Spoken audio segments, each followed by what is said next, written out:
like T-Rex. It is definitely your favorite dinosaur. So, did you actually know T-Rex was covered in feathers and looked like a giant turkey? In fact, it was mostly a scavenger. Tyrannosaurus Rex, I can give you a definition of it. Tyrannosaurus Rex can be a giant dumpster truck walking around a restaurant, eating your leftovers, and accidentally sometimes eating a child or two.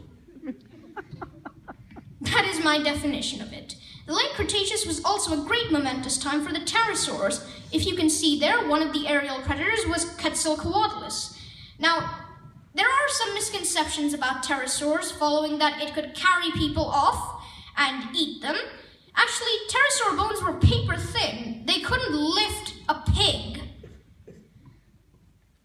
The maximum weight that they could lift was about 3 kilograms, not much more. They possibly scavenged or ate fish in their environment. The Mesozoic sea monsters. There have been a lot of misconceptions about the biggest predator. That is not actually Megalodon. That role belongs to Shoniosaurus, a strange marine reptile that was actually the size of a whale, 70 feet long. This massive predator swam the Triassic oceans and ate massive squid and plesiosaurs. Once the Jurassic era had finished, it left room for the top predators, the mosasaurs. This ranged from the Mosasaurus, the top predator, and Ankylosaurus. Now, as you can see in the picture, we have a Mosasaurus, a particularly large one, attacking a medium-sized Tylosaur over territory. In the Cretaceous, it was actually called Hell's Aquarium by a very famous man called Nigel Marven. Hell's Aquarium consisted of some of the deadliest creatures that the world has ever known, like Xiphactinus, a massive 20-foot fish that would just swallow anything it could catch, and then dying of eating too much. So the end of the dinosaurs, 65 million years ago. The Cretaceous period ended with a bang. In the Cretaceous period, a huge asteroid 6 miles wide slammed at 100,000 miles per hour into the Yucatan Peninsula, ending the dinosaurs. But that wasn't the only contributing factor to their downfall. In India, a large volcanic activity had occurred that spewed massive amounts of dust and ash into the air, sickening the planet. This clearly overwhelmed the dinosaurs and wiped them off. The age of birds and reptiles had ended, and the age of mammals was about to begin. The Cenozoic era. The Cenozoic era was the prime era, and in fact, we are still in the Cenozoic era.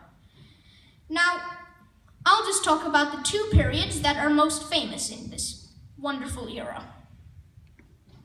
The Tertiary period, age of the terror birds and several other creatures. Mammals weren't first to rise. Actually, first were the reptiles and the birds. The reptiles included Titanoboa, a massive 42-foot-long snake that could swallow a human being without showing a neck bulge. This animal could possibly be the length of a school bus, and however, it was 1.5 tons, 2 feet wide, so it could probably not be able to fit through your front door. Another creature was the terror bird. These are massive 9-foot killers that were related to ducks. The terror birds actually hunted early horses, and think about that, a bird eating a horse.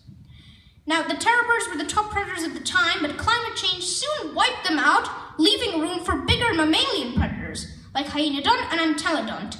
These animals were the top predators of the time, and were the best hunters of the landscape.